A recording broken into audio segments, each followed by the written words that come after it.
ano mo nang masasabi mo na nag-champion ka dito sa palarong pambansa? Masaya at naka-gold ako dito sa Panay. Gold.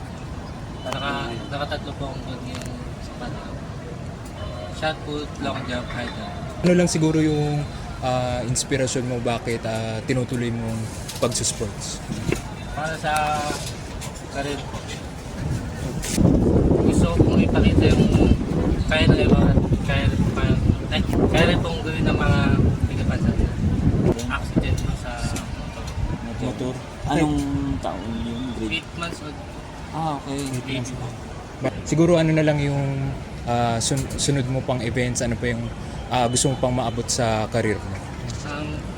Gusto ko pong makarating ng ibang bansa na paglalaro. So national team din.